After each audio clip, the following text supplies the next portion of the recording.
Hello friends, you are once again welcome on the online platform of Arun Dalal English Classes YouTube channel. And today we are going to shift on our next topic, that is sentence improvement, or you can say phrase replacement. ये जो phrase replacement होता है इसका मतलब क्या होता है। एक आपको फ्रेज दिया जाता है, यानी कम से कम दो शब्द होते हैं या अधिक शब्द होते हैं, उनको रिप्लेस किया जाना होता है, या फिर इसका नाम क्या रखा गया है, सेंटेंस इंप्रूवमेंट। ये क्यों रखा गया था? आपको जो ऑप्शंस दिए जाते हैं उनमें से मोस्ट अप्रोप्रिएट को वहां पे फिल करके इस सेंटेंस को पूरी तरह से परफेक्ट बनाया जाता है, करेक्ट बनाया जाता है। तो इसीलिए इसका नाम क्या रखा गया है, फ्रेज रिप्लेसमेंट और सेंटेंस इंप्रूवमेंट। ये जो एक्सरसाइज हम करने जा रहे हैं, इसके जो क्वेश्चंस हैं they have been taken from your previous year question papers, और इसके अंदर आपका लिखा भी मिलेगा कि वो कौन से पेपर में आया हुआ था, कौन से ईयर में आया हुआ था। तो इन चीज़ों पर गौर करते हुए आप प्रैक्टिस करते चले जाएंगे। बेटे, अगर आप तरीके से 10 सेंटेंसेस कर लेते हो तो 100 करने की जरूरत नहीं होती। कहने का मतलब ये है कि जब आप इन्हें अटेम्प्ट करते हो तो टुकड़े कर लिया करो, एक एक चीज के ऊपर फोकस्ड होकर काम किया करो। उससे क्या होगा, उससे कई सारे करने की जरूरत नहीं पड़ेगी। आपकी पैनी नजर हर चीज को पूरी तरह से स्कैन करने लायक हो चुकी होगी। आपका एटीट्यूड भी इस तरीके का हो चुका होगा कि जैसे ही कोई प्रॉब्लम आएगी आप उसे एकदम से डिटेक्ट कर लेंगे। तो करते हैं अपनी एक्सरसाइज आज वाली। इसके अंदर पहला क्या आया बेटे, selling, purchasing and using an illegally copied product is a criminal offence. अब बेटा, बेचना, खरीदना और प्रयोग में लाना किसको, जो इलीगली कॉपीड प्रोडक्ट है वो क्या है, वो एक क्रिमिनल ऑफेंस है, हमें उससे बचना चाहिए। अब यहां पर ये क्या है, ये एरर नहीं है, यहां पर उसने रखा है कि ये वन वर्ड सब्स्टिट्यूशन वाली सेंस में। पहला आया एन ऑब्सोलीट प्रोडक्ट। ऑब्सोलीट क्या होता है, ऑब्सोलीट का मतलब होता है आउटडेटेड। आउटडेटेड का मतलब क्या होता है, not in Vogue. Not in vogue मतलब out of vogue, out of vogue मतलब आउट ऑफ फैशन। इसका मतलब क्या है, no longer used before because something new has been invented in its place. जब हम कोई नई चीज तैयार कर चुके हैं उसकी जगह पर और उसका प्रयोग नहीं किया जाता, उसको आउट ऑफ फैशन को क्या कहते हैं, ऑब्सोलीट। तो ऑब्सोलीट तो यहां पर गलत हो जाएगा। पायरेटेड, पायरेट्स आपके एक तो आप वो हुआ करते थे जो समुद्री लुटेरे होते हैं उनके लिए यूज करते हैं, जैसे आपके पायरेट्स ऑफ द कैरिबियन वगैरह मशहूर है, मूवी भी आई थी उसकी। सोमालियन पायरेट्स के बारे में भी आप लोगों ने सुना होगा, जो समुद्री लुटेरे वो होता है। दूसरी बात बेटे, a person who makes illegal copies of DVDs, computer programs, music, books etcetera in order to sell them, वो भी क्या कहलाता है, वो भी पायरेट कहलाता है। ठीक है, तो बेटे ए पायरेटेड प्रोडक्ट ये हो सकता है उसका। फिर कहता है एन आउटलॉड। आउटलॉ क्या होता है, आउटलॉ होता है बेटे जो किसी कानून को तोड़ देता है, जो इलीगल होता है। ठीक है, आउटलॉ मतलब to make something illegal, that is known as outlaw, यानी बैन कर रखा है, उसके लिए यूज किया जाता है। आउटलॉ उस व्यक्ति को भी कहते हैं जो कुछ गलत काम करता है, इलीगल एक्टिविटीज करता है बेटे, उसके लिए भी किसका प्रयोग किया जाता है, आउटलॉ का प्रयोग किया जाता है। ये गलत हो जाएगा। ए क्रुक्ड, क्रुक्ड किसके लिए यूज किया जाता है, आपने देखा होगा जो स्ट्रेट वाली सेंस में होता है वहां पर भी क्रुक्ड का, सॉरी स्ट्रेट तो इसका एंटोनिम हो जाता है। जो क्रुक्ड होता है वो विकृत प्रकार का होता है, नॉट स्ट्रेट, और यू कैन सिंपली से बेंट और ट्विस्टेड, उसके लिए हम किसका प्रयोग करते हैं, क्रुक्ड का प्रयोग करते हैं। जैसे आपने देखा है किसी किसी की क्रुक्ड नोज होती है, या फिर विकिड स्माइल की बात कर देते हैं, तिरछा मुंह करके हंसने वाली बात कर देते हैं, वहां पर भी इसका प्रयोग किया जाता है। डिसऑनेस्ट वाली सेंस में भी क्रूक्ड का, यानी विकिड दुष्ट वाली सेंस में भी इसका प्रयोग करते हैं, तो ये भी गलत हो जाएगा। हमारा क्या आ जाएगा, अ पायरेटेड प्रोडक्ट। नेक्स्ट है बेटे आपका, with all their little comforts destroyed the survivors were thrown still farther back into barbarism। अब इसे समझने की कोशिश करेंगे। इसने क्या लिखा है बेटे, with all their little comforts destroyed, उनके जो छोटे छोटे कंफर्ट्स थे उनको डिस्ट्रॉय जो किया कर दिए गए थे। द सर्वाइवर्स वर थ्रोन, और जो सर्वाइवर्स थे, जो भी बचे हुए व्यक्ति थे, यानी जितने भी किसी चीज के विक्टिम वगैरह थे जो बच गए थे, उन्हें फेंक दिया गया। कहाँ फेंक दिया गया बेटा, were thrown still farther, farther back, farther का प्रयोग कहाँ किया जाता है? सबसे पहली बात यही आती है, फार दूर, फार्दर से दूर, फारदेस्ट सबसे दूर, ये तो डिस्टेंस की बात कर रहा है। इसका मतलब क्या हुआ? इसका मतलब हमारा फार्दर नहीं आएगा, ठीक है, फार्दर नहीं आएगा तो ये हमारा ये भी गलत हो जाएगा, अ लिटिल फार्दर इनटू। अब हमारे पास नो इम्प्रूवमेंट तो आ नहीं सकता, अब ये दो बच गए, ठीक है। अब यहां पर फर्दर बैक इनटू और फर्दर बैक फॉर, अब बेटे फॉर का प्रयोग तो किया नहीं जा सकता, क्यों नहीं किया जा सकता? उनको उस चीज के अंदर वापस डाल दिया गया है, किसमें? बार्बरिज्म में। ये बार्बरिज्म क्या होता है बेटे? बार्बरिज्म का प्रयोग किया जाता है क्रूअल और वायलेंट बिहेवियर के लिए। वहां पर किसका प्रयोग करते हैं? जो अनसिविलाइज्ड एटीट्यूड होता है उसके लिए यूज करते हैं, वहां क्या आ जाएगा? बार्बरिज्म आ जाएगा। और कई बार कहा जाता है जो असभ्य वाली सेंस आती है उसी में बोला जाता है a state of not having any education, respect for art और कल्चर, ठीक है, that is known as barbarism. तो बेटे यहां पर फॉर का प्रयोग ना करके हम किसका प्रयोग करेंगे? फर्दर बैक इनटू बार्बरिज्म, उन्हें वापस खदेड़ दिया गया पीछे की तरफ। नेक्स्ट है बेटे, he said that I have finished my work. अब यहां पर समझने की कोशिश करेंगे, यहां ये सेंटेंस कहां से लिया गया है? आपके डायरेक्ट इनडायरेक्ट स्पीच से लिया गया है। डायरेक्ट इनडायरेक्ट स्पीच में कैसे किया जाता है वो भी देखेंगे। ही सेड दैट, अब यहां तक ये ही हमारा सब्जेक्ट है, सेड हमारा रिपोर्टिंग वर्ब है। रिपोर्टिंग वर्ब किस में आया? पास्ट में। और ये स्पीच कौन सा है? Indirect speech, indirect speech. और दैट आ गया। अब जो ये फर्स्ट पर्सन होता है ये किसके अनुसार बदलता है? सब्जेक्ट के अनुसार। जब ये सब्जेक्ट के अनुसार बदलेगा बेटे तो यहां पर ही आएगा ना कि आई आएगा, तो क्या आ जाएगा? ही। दूसरी बात, यहां पर रिपोर्टिंग वर्ब पास्ट में है तो फिर हमारा टेंस भी बदला जाएगा, तो हैव की जगह पर क्या लगाना पड़ेगा? हैड लगाना पड़ेगा, ही हैड फिनिश्ड। और फिर ये माई, ये भी फर्स्ट पर्सन है, ये भी किसके अनुसार बदलेगा? उसी ही के अनुसार।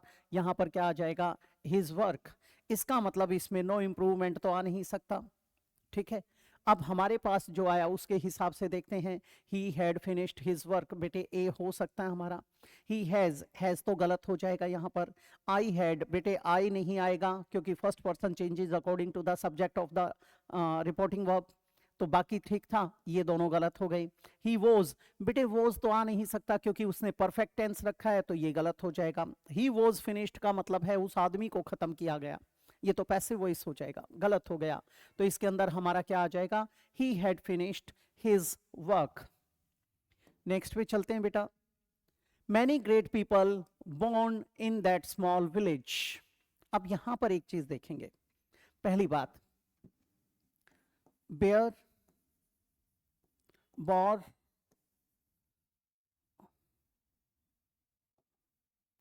बेयर, बॉर, बॉर्न,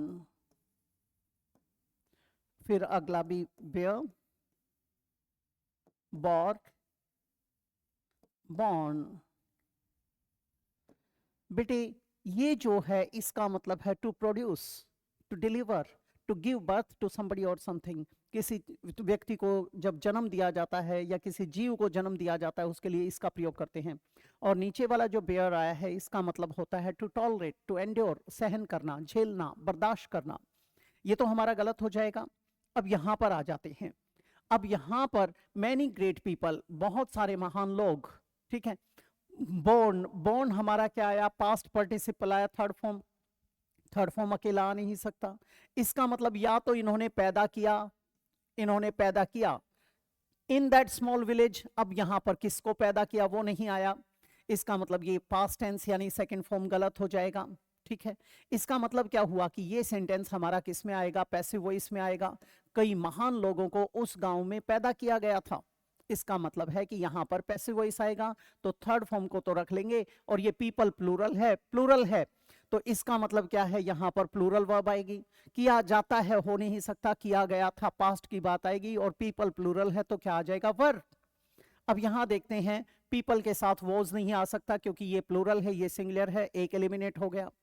ये आ नहीं सकता हमारा, नो सब्सटीट्यूशन कट जाएगा। पैदा किया जाता है, ये गलत हो गया, क्या आ जाएगा? वर बोर्न, ये हमारा डी ऑप्शन बन जाएगा। नेक्स्ट है बेटे, it is true that learning English is essential for professionals to survive the national and international competitions। अब यहां पर एक चीज देखिए बेटे, इट इज ट्रू दैट, ये सत्य है कि लर्निंग इंग्लिश, बेटे अंग्रेजी सीखना। अब क्यों सीखना अंग्रेजी, पहले तो उसी की बात को देखते हैं। बेटे अंग्रेजी सीखना इसलिए क्योंकि ये एक इंटरनेशनल लैंग्वेज बन चुकी है, ये एक ग्लोबल या यूनिवर्सल लैंग्वेज बन चुकी है, और जो यूनिवर्सली यूज की जाती है। अब बेटा उसकी जरूरत पड़ेगी, कहीं भी आप बाहर जाते हो, नेशनल या इंटरनेशनल लेवल पर रिप्रेजेंट करते हो, तो वहां पर इसकी आवश्यकता होती है। अब यहाँ था, it is true that learning English is essential for professionals, किनके लिए, जो प्रोफेशनल्स हैं उनके लिए जरूरी है। टू सर्वाइव, बेटे टू के साथ तो वर्ब की फर्स्ट फॉर्म आनी चाहिए थी, इसका मतलब ये तो हमारा एलिमिनेट हो गया, ये एलिमिनेट हो गया, तो नो इम्प्रूवमेंट तो आ नहीं सकता हमारा। The national and international competitions, to be, इसके साथ बी तो आएगा नहीं, ये गलत हो गया। हैविंग टू सर्वाइव, बिल्कुल गलत हो गया, क्या आ जाएगा, फॉर सर्वाइविंग।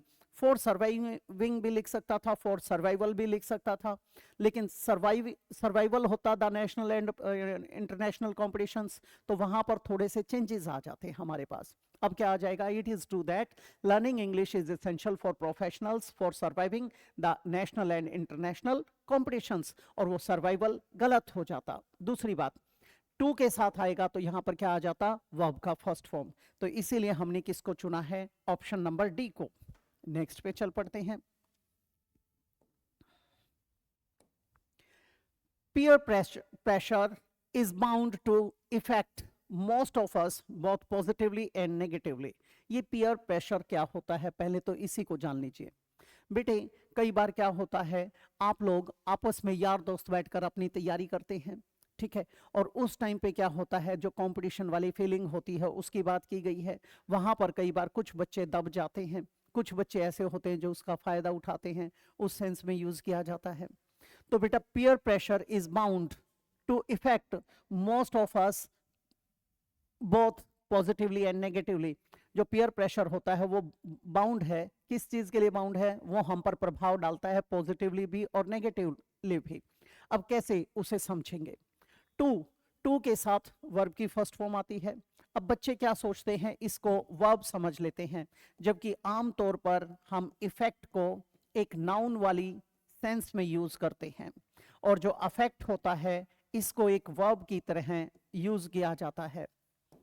इफेक्ट का मतलब है प्रभाव और अफेक्ट का मतलब है प्रभाव डालना, तो दोनों में अंतर है। इसका मतलब ये तो हमारा आ नहीं सकता, तो नो इम्प्रूवमेंट इन्होंने दे भी नहीं रखा।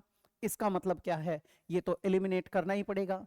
इन्वोक का प्रयोग कहां पर किया जाता है, बेटे जब भगवान का आह्वान करने की बात करते हो वहां पर इन्वोक का यूज किया जाता है।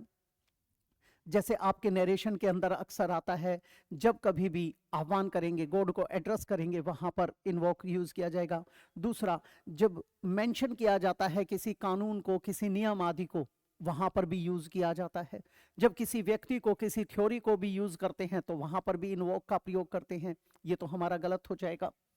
फिर कहता है टू अफेक्ट, ये हो सकता है। इंपीड क्या था, बाधा पहुंचाने के लिए, यानी हिंडर, ऑब्स्ट्रैक्ट, ठीक है, और क्या कह सकते हो आप, हैम्पर, ठीक है, रुकावट पहुंचाने के लिए। टू डिले और stop the progress of somebody और समथिंग, उसके लिए किसका प्रयोग करते हैं, इम्पीड का प्रयोग करते हैं। तो इम्पीड, ऑब्स्ट्रैक्ट, हैम्पर, हिंडर, ये सारे क्या थे, रुकावट पहुंचाने के लिए, ये गलत हो जाएगा हमारा। प्रॉम्प्ट का प्रयोग कब किया जाता है, जब आप कहते हो तुरंत वाली सेंस में, इमीडिएट यानी डन विदाउट डिले, एटवांस, और पंक्चुअलिटी को शो करने के लिए भी कई बार यूज कर देते हैं, ठीक है। कई बार हम इसका प्रयोग किसी को उकसाने के लिए, भड़काने के लिए, यानी प्रोवोक या इंसाइट के लिए भी करते हैं, वहां पर भी प्रॉम्प्ट का प्रयोग किया जाता है, तो ये तो गलत हो जाएगा। तो हमारा क्या आ जाएगा, peer pressure is bound to affect most of us both positively and negatively, क्या बन जाएगा, बी ऑप्शन। नेक्स्ट बेटे द पेंडेमिक, ये पेंडेमिक क्या होता है, सबसे पहली बात तो यही आ जाती है बेटे। पेन, PAN, पेन का प्रयोग कहाँ पर किया जाता है, यहाँ पर एक तो होता है आपका फ्राइंग पैन तो वो तश्तरी या कढ़ाई के लिए यूज करते हो।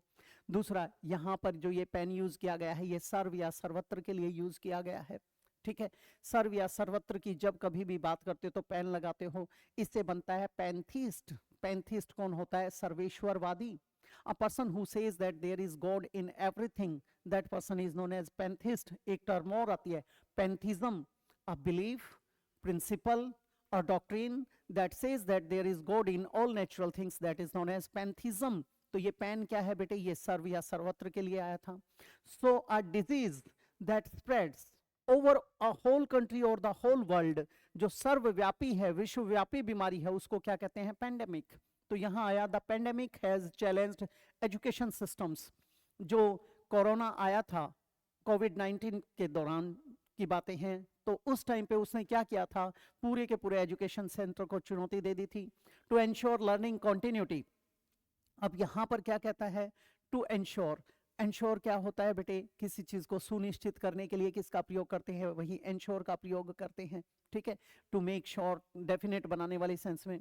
Learning continuity, substantially increasing the demands placed on teachers. अब यहाँ पर बेटे टू एंश्योर आ सकता है, टू के साथ एंश्योरिंग गलत हो जाएगा। फोर के साथ आता है तो एंश्योरिंग आना चाहिए था, जेरेंड लगाना चाहिए था, गलत हो गया। इन एंश्योर हो, ये भी जेरेंड को लेता, गलत हो गया। तो यहाँ पर क्या आ जाएगा? No substitution required. दूसरी बात, एक होता है बेटे पेंडेमिक, अभी अभी हमने बात की थी, एक होता है एंडेमिक, एक होता है एपिडेमिक, ठीक है। एंडेमिक क्या होता है? जो एक ऐसी बीमारी जो रेगुलरली पाई जाती है किसी पर्टिकुलर प्लेस पर, किसी पर्टिकुलर ग्रुप ऑफ पीपल में, वहां पर पाई जाती है, ठीक है, और डिफिकल्ट होता है उससे छुटकारा पाना, उसको आप क्या कहते हैं? उसको कहते हैं आप एपिडेमिक, ठीक है। क्या बोलते हैं उसको? एंडेमिक। और एक होता है बेटे आपका एपिडेमिक। ये एपिडेमिक क्या होता है? ये भी लार्ज नंबर ऑफ केसेस में पाई जाती है, particular diseases happening at the same time in a particular community. जो कम्युनिटी में होगी वो एपिडेमिक होगी, और जो विश्वव्यापी होगी वो पेंडेमिक होगी। और दूसरी क्या थी? एंडेमिक थी, जो एंड नहीं होता, कंटिन्यूटी में रहती है, रेगुलरली अकर होती रहती है। नेक्स्ट बेटे, they would find someone drive the wagon back across the desert। अब यहां पर देखेंगे they would find someone, यहां पर हमारा ठीक है, वे किसी ना किसी को तो ढूंढ लेंगे। क्या करने के लिए? अब उनका पर्पस क्या है बेटे? गाड़ी को चलाना। तो वहां पर जब पर्पस की बात आती है तो उसके लिए टू इन्फिनेटिव का प्रयोग किया जाता है। इसका मतलब ड्राइव, ड्राइव यहाँ बेयर इन्फिनेटिव तो आएगा नहीं, ठीक है। ये जो फाइंड है, खोजना है, प्राप्त कर लेंगे, ढूंढ लेंगे। पर्पस क्या था? To drive. तो टू ड्राइव आना चाहिए, तो इन ड्राइव तो गलत हो जाएगा। टू ड्राइव हो सकता है, टू ड्राइव द हो सकता है, इन ड्राइविंग गलत हो गया। अब हमारे पास दो हैं, ठीक है। द को इसने कहाँ रखा है? इसके साथ। To drive wagon. अब वैगन से पहले अगर आर्टिकल नहीं लगाया तो बात बिगड़ जाएगी। या तो कोई एक वैगन होनी चाहिए थी, अ वैगन, तो हम कंसीडर करते। लेकिन अब क्या करना पड़ेगा? अब उसका द तो साथ में लगेगा ही लगेगा। हम इस पे आ जाएंगे, ये गलत हो जाएगा। To drive the wagon back across the desert, ये बन जाएगा। नेक्स्ट बेटे, the airplane flowed over the mountains offering the passengers a breathtaking view of the majestic peaks below. अब इसको समझेंगे। द एयरप्लेन या एरोप्लेन बेटे जो हवाई जहाज है, फ्लॉड बेटे, फ्लो, फ्लॉड, फ्लोड, ये क्या है? ये तो बहने के लिए है। क्या वो बह रहा था? आपके घर में वाटर टैंक होता है, वाटर टैंक क्या करता है? ओवरफ्लो हो जाता है, वो तो गलत हो जाएगा। ये बह थोड़ी ना रहा है, इसका मतलब ये गलत हो गया। अब नो इम्प्रूवमेंट तो आ नहीं सकता। अब यहाँ फ्लो का प्रयोग तो बहना था, तो ये तो बिल्कुल गलत है, तो इसकी जगह पे क्या आएगा? फ्लाई का प्रयोग करेंगे। अब फ्लोड बियॉन्ड, ये भी गलत हो गया। फ्लोड अबव, ये भी गलत हो गया। हमारे पास क्या है? दो हैं। अब दूसरी बात क्या करता है? द माउंटेन्स, उनके ऊपर से मंडराने यानी घूमने वाली सेंस आई है। बियॉन्ड तो होता है से परे या के परे, ये तो गलत हो जाएगा। तो क्या आ जाएगा? फ्लू ओवर, वो उड़ा कहां पर? The mountains offering the passengers a breathtaking view of the majestic peaks below. जो बड़ी शानदार चोटियां थी, उनका बड़ा शानदार परिदृश्य किनको देखने को मिला? ब्रेथ टेकिंग व्यू किनको देखने को मिला? वहां के पैसेंजर्स को। तो हमारा क्या आ जाएगा? Flu over. नेक्स्ट है बेटी, statistics as well as mathematics are not easy to learn. अब यहां समझने की कोशिश करेंगे। अगर इस एज वेल एज की जगह पे एंड लगाया गया होता तो हम यहां पर आर कर देते। अब जब ये एज वेल एज आ जाता है तो यहां पर जो ये सब्जेक्ट दिया जाता है इनिशियल पोजीशन पे ये लीड करता है। अगर ये लीड करेगा तो यहां पर क्या आ जाएगा, आर की जगह पर इज का प्रयोग किया जाएगा। ठीक है, अब इज का प्रयोग किया जाएगा क्योंकि एंड नहीं दे रखा है। अब वर्ड गलत हो गया, वोज आ सकता था, हैज आ सकता था, इज, ये तीनों ही सिंगुलर हैं। लेकिन वहां पर क्या दिया गया है, not easy. Easy, what is not easy? Easy क्या है बेटा, स्टैटिस्टिक्स। अब इसका एडजेक्टिव है, एडजेक्टिव आएगा तो हैज नहीं आ सकता हमारा। अब यहां पर ये दो आ गए, प्रेजेंट और पास्ट। दूसरी बात बेटे, यहां पर उसने प्रेजेंट को रखा है तो हम पास्ट को नहीं रखेंगे, हम यहां क्या ले आएंगे, प्रेजेंट को ले आएंगे। अगर ये प्रेजेंट ना दिया गया होता तो हमें पास्ट का चयन करना पड़ता। तो अब क्या बन जाएगा, इज नॉट इजी। ये थी आपकी एक्सरसाइज, कौन सी, फ्रेज रिप्लेसमेंट वाली। इसके अंदर हर सेंटेंस के नीचे ये लिखा गया था कि वो कौन से एग्जाम में, कौन से ईयर में या मंथ में आया हुआ था। इन चीज़ों पर गौर करते हुए चलें ताकि आपको ये आइडिया भी रहे कि ये कितनी बार रिपीट हुआ है या किस प्रकार के क्वेश्चंस कौन से समय में पूछे गए थे। ठीक है, ये आपकी हेल्प करेंगे एक अच्छी स्ट्रेटजी तैयार करने में। तो इसी के साथ मैं इजाज़त चाहूँगा, मिलते हैं अगली क्लास में। नमस्कार दोस्तों।